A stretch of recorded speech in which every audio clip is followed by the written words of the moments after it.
with dignity. And it's also making political waves. Brittany Maynard, a 29-year-old with terminal brain cancer, planned to end her life on Saturday under Oregon's death with dignity law. Brittany Maynard would have been 30 later this month. She chose to die rather than suffer from the cancer that was ravaging her body and her with terminal brain cancer, and decided to move from her home state of California to Oregon to take advantage of that state's death with dignity. The thoughts that go through your mind when you find out you have so little time is everything that you need to say to everyone that you love.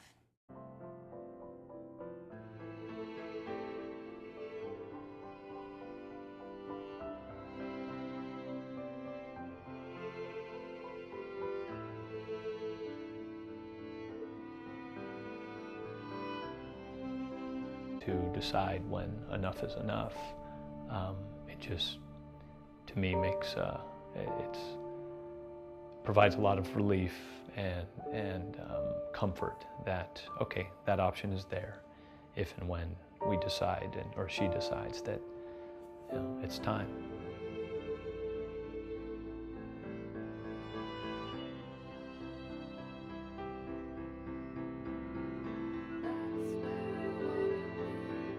I can't even tell you the amount of relief that it provides me to know that I don't have to die the way that it's been described to me that my brain tumor would take me on its own. Death with Dignity allows for people who are in the predicament of facing a lot of suffering, that they can decide when enough is enough.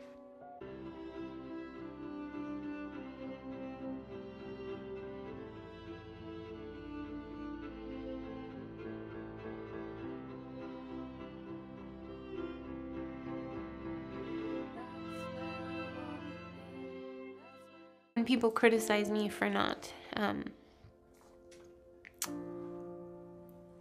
like waiting longer, or whatever they've decided is best for me, it hurts, because really I risk it every day that I wake up.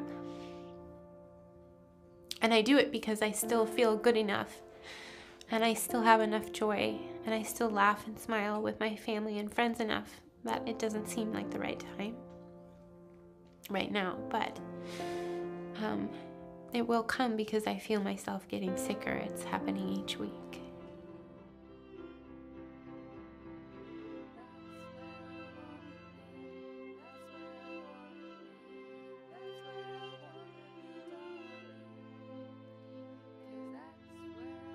Really wanted to evoke that the bill fails on many levels, as far as it really doesn't address, the pain of suffering. It doesn't address the potential for elder abuse that we see, that we potentially could see with this bill passing forward. It certainly didn't address the death certificate they're asking the physicians to sign with their diagnoses such as diabetes or hypertension, and not that they were overdosed with a medication called Seconal on the death certificate. So basically they're asking us to, commit some level of fraud as physicians, which is really contrary to our oath. And my fear is that her argument will be used by people that want it legalized as an excuse to legalize euthanasia writ large, with no regard for those various gray areas like depression, like children. Jerry, throughout my career as a columnist and commentator, I've had people get in touch with me and say, I want freedom from government as a farmer, as a gun owner, as a lesbian or gay person, as a person who wants to end my own life, or I have an option for them to end their own life. And I really see this as no different from that. People who are not hurting other people, who want the freedom to do what they want with their life. That is unpopular for others, but so what? The world, how we leave the world. These are the most private, intimate decisions imaginable. I don't think that society as a whole needs to weigh in on every person's individual decision.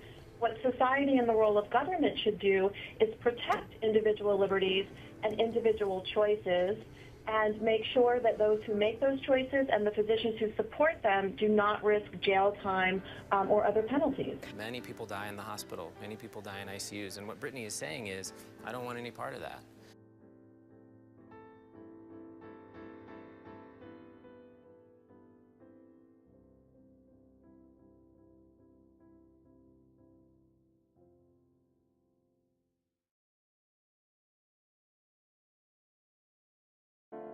My goal, of course, is to influence this policy for positive change, and I would like to see all Americans have access to the same healthcare rights.